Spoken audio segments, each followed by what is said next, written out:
जय हिंद। मैं सुनीता कुमारी आप सबका स्वागत करती हूँ आदर्श पूर्व IAS ग्रुप में। दोस्तों, अभी जो EPFO की वैकेंसी निकली थी उसके लिए मैं आज से इंडस्ट्रियल रिलेशन पढ़ाने जा रही हूँ हिंदी में, क्योंकि हिंदी माध्यम के बहुत से ऐसे छात्र हैं जिन्होंने EPFO का फॉर्म फिल किया है और वो कंटेंट हिंदी में ढूंढ रहे होंगे। तो उनके लिए मेरा प्रयास है कि मैं अच्छे से अच्छा कंटेंट दे पाऊँ। और मैं ये देखिए जो आप देख रहे हैं, मैं इसी बुक से आपको इंडस्ट्रियल रिलेशन करा रही हूँ। तो चलिए अब स्टार्ट कर लेते हैं। देखिए, अब हम यहाँ से स्टार्ट करेंगे इंडस्ट्रियल रिलेशन यानी औद्योगिक संबंध। सबसे पहले हम इसका परिचय देख लेते हैं।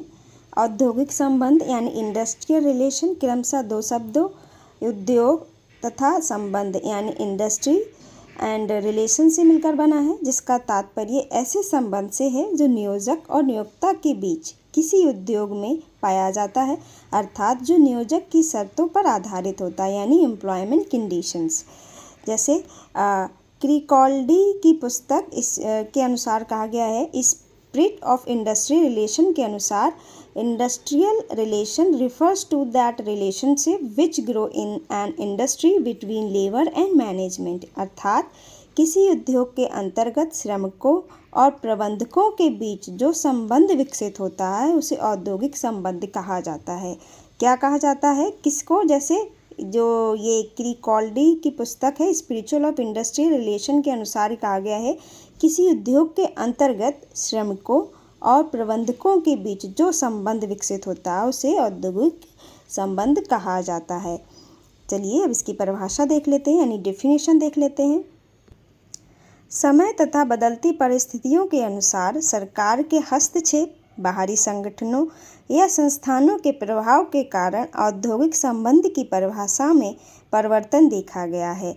जैसे औद्योगिक संबंध की अनेक परिभाषाएं दी गई, जिनमें से कुछ इस तरह से नीचे दी गई हैं, उसको हम देख लेते हैं। सबसे पहले दी गई है H.A. क्लैर्क की पुस्तक है इंडस्ट्रियल डेमोक्रेसी एंड नेशनलाइजेशन के अनुसार कहा गया है, औद्योगिक संबंध में श्रमिकों और उनकी संस्थाओं, नियोजक और उनकी संस्थाओं के साथ साथ राज्य जैसी संस्था का भी अध्ययन किया जाता है। तो ये जो डेफिनेशन दी है, तो वहाँ एग्ज़ाम में इस तरह से पूछा जा सकता है कि ये डेफिनेशन किस राइटर के द्वारा दी गई है। तो आप इस डेफिनेशन को भी इन डेफिनेशंस को एक बार अंडरस्टैंड कर लीजिए कि किसने कौन सी डेफिनेशन दी है। उसी डेफिनेशन को इंग्लिश में दिया गया है, the field of industrial relation include the study of workers and their trade union management, employers associations and the state institutions concerned with the regulation of employment। तो ये इंग्लिश में डेफिनेशन दी गई थी। अंतर्राष्ट्रीय श्रम संगठन के बारे में पढ़ लेते हैं यानी इंटरनेशनल लेबर ऑर्गेनाइजेशन के अनुसार इंडस्ट्रियल रिलेशन में be defined as social relations in production, अर्थात औद्योगिक संबंध से उत्पादन में सामाजिक संबंधों का बोध होता है। ये अंतर्राष्ट्रीय श्रम संगठन के अनुसार परिभाषा दी गई है। P.H. कैसलमैन के अनुसार देख लेते हैं, औद्योगिक संबंध उद्योग के नियोजकों और कर्मचारियों के बीच का संबंध है। इसके अंतर्गत विभिन्न श्रम संघों, राज्य तथा श्रम संघों एवं नियोजकों और सरकार के बीच संबंध सम्मिलित होते हैं। दोस्तों, आपको बोरियत महसूस हो रही होगी क्योंकि ये टॉपिक ही ऐसा है, क्योंकि हम बहुत से कैंडिडेट ऐसे हैं जिन्होंने इस टॉपिक को कभी नहीं पढ़ा होगा और अब जब पढ़ रहे हैं तो उनको थोड़ा इसमें इंटरेस्ट कम आ रहा होगा। लेकिन हमारा एग्ज़ाम है और उसमें ये टॉपिक पूछा गया है तो इसको पढ़ना ही पड़ेगा, अपना इंटरेस्ट जगाना पड़ेगा। तो अगर आप इनको इंटरेस्ट के साथ पढ़ेंगे तो आपको चीज़ें जल्दी जल्दी क्या है रिकॉल होती रहेंगी। तो इसी स्टेटमेंट को P.H. कैसलमैन के परिभाषा को इंग्लिश में भी दे रखा है। Industrial relation means that relations between employers and employees in industry. In the broad sense, the terms also include the relations between the various union between the state and the union as well as those between the employers and the government. कुछ common element of industrial relations के देख लेते हैं यानी औद्योगिक संबंध के समान तत्व कुछ जैसे दिया गया है, उपयुक्त सभी परिभाषाओं से ये निष्कर्ष निकलता है कि औद्योगिक संबंध के कुछ समान तत्व होते हैं जिनकी अनुपस्थिति में औद्योगिक संबंध पूर्ण नहीं हो सकते, जैसे औद्योगिक वातावरण यानी इंडस्ट्रियल एनवायरनमेंट। इसको हम अच्छे से देख लेते हैं क्या होता है। औद्योगिक संबंध के लिए औद्योगिक वातावरण का होना अति आवश्यक है। बिना उद्योग के औद्योगिक संबंध की परिकल्पना नहीं की जा सकती। देखते हैं नियोजक और कर्मचारी का अस्तित्व यानी existence of employers and employees. औद्योगिक संबंध मुख्य रूप से नियोजक और कर्मचारी के बीच का संबंध होता है, ऐसे में इनका अस्तित्व आवश्यक है। अब हम बात करते हैं मजदूरी संबंध की यानी वेजेस रिलेशनशिप। मजदूरी संबंध के अंतर्गत ही औद्योगिक संबंध स्थापित होता है, क्योंकि उद्योग के सभी कार्य मजदूरी से संबंधित होते हैं।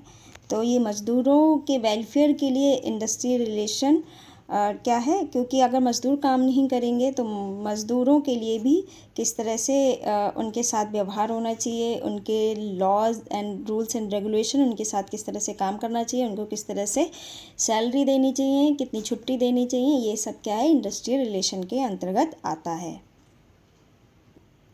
अब देख लेते हैं वाणिज्य व्यापार, व्यवसाय और जो मतलब इत्यादि जो भी हैं, कॉमर्स, बिजनेस, ट्रेड और इट्स एक्स्ट्रा। कोई भी उद्योग लाभ कमाने की दृष्टि से चलाया जाता है, जिसके लिए वाणिज्य व्यापार अहम भूमिका निभाते हैं। इसके नियोजक और कर्मचारी अपने लाभ को बढ़ाने का प्रयास करते हैं। खास ध्यान रखना है, जो इसके नियोजक और कर्मचारी होते हैं, कोई भी हो, तो वो अपना लाभ क्या है बढ़ाने का प्रयास करते हैं। जैसे डायग्राम में समझाया गया है, जैसे उद्योग संबंध है, नीचे श्रम संबंध संघों दिया गया है, ऊपर श्रमिकों और नियोजक।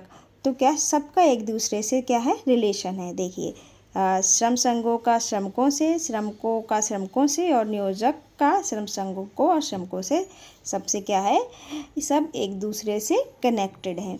चलिए नेक्स्ट देख लेते हैं। नीचे देखते हैं औद्योगिक संबंध की बदलती हुई अवधारणा यानी changes concept of industrial relation. ये किस तरह से नीचे समझाया गया है, इसको देख लेते हैं। स्तर 1, स्तर 2, स्तर 3 और स्तर 4 औद्योगिक संबंध को बांटा गया है। जैसे स्तर 1 में दिया गया है प्रत्यक्ष संबंध, स्तर 2 में दिया गया अप्रत्यक्ष संबंध, स्तर 3 में दिया गया त्रिपक्षीय संबंध और स्तर 4 में दिया गया है विभिन्न निकायों के साथ संबंध। तो क्या औद्योगिक लोकतंत्र यानी इंडस्ट्रियल डेमोक्रेसी शब्द का सर्वप्रथम प्रयोग जो क्या किसने किया था, ये किया था वेव्स ने किया था। सबसे पहले हम स्तर 1 यानी स्टेज 1 जो है वो देख लेते हैं, यानी प्रत्यक्ष संबंध डायरेक्ट रिलेशनशिप। प्रारंभ में नियोजक और श्रमिकों के मध्य प्रत्यक्ष संबंध स्थापित हुआ, जिसके कारण ये स्वयं अपनी समस्याओं का समाधान विचार विमर्श के माध्यम से करते थे। नियोजक और श्रमिक दोनों का क्या था डायरेक्ट एक दूसरे से संबंध था। अब स्तर 1 के अनुसार, स्तर 2 के अनुसार क्या है अप्रत्यक्ष संबंध यानी इनडायरेक्ट रिलेशन। उसमें डायरेक्ट रिलेशन था, इसमें इनडायरेक्ट रिलेशनशिप। कैसे उद्योगों के विस्तार और उत्पादन में वृद्धि धीरे धीरे होने के कारण श्रमिकों की संख्या में वृद्धि होने लगी। अंततः श्रमिक अपने नियोजक के शोषण से बचने के उद्देश्य से संगठित होना प्रारंभ कर दिया। दूसरी तरफ नियोजक भी अपना संगठन बनाने लगे। इस प्रकार श्रमिकों की समस्याओं का निवारण प्रबंधन यानी मैनेजमेंट के द्वारा किया जाने लगा। जैसे स्टार्टिंग में कोई बिजनेस छोटे लेवल पे खुला जिसमें कम मजदूर थे, तो दोनों में डायरेक्ट रिलेशन था। जब जैसे ही बिजनेस बढ़ा उसमें क्या हुआ मजदूर भी बढ़े, कर्मचारी बढ़े, सब कुछ बढ़ा, तो एक मैनेजमेंट बना लिया गया एम्प्लॉयज़ द्वारा और एक जो क्या कहते हैं यूनियन ट्रेड और लेबर, इन सब का आपस में संबंध हो गया। जैसे नीचे दिखाया गया नियोजक यानी एम्प्लॉयर एंड मैनेजमेंट, श्रम संघ यानी ट्रेड यूनियन और श्रमिक यानी जो लेबर जो श्रमिक होते हैं जिन्हें लेबर बोलते हैं। ये स्टेज 2 जो दिया गया है इसके द्वारा समझाया गया है। स्टेज 3 देख लेते हैं। क्या है त्रिपक्षीय संबंध। ट्राईप्रिटाइट रिलेशनशिप में देख लेते हैं, किसी देश के विकसित हेतु उद्योग के विकास पर बल दिए जाने लगा तथा श्रमिकों की समस्याओं को दूर करने हेतु सरकार द्वारा कल्याणकारी राज्य वेलफेयर स्टेट घोषणा किया जाने लगा। यानी स्टेज 3 में क्या हुआ, सरकार का भी इंटरफेरेंस होने लगा और वो इनके वेलफेयर के लिए कुछ कल्याणकारी योजनाएं की घोषणा करने लगी सरकार स्टेज 3 में।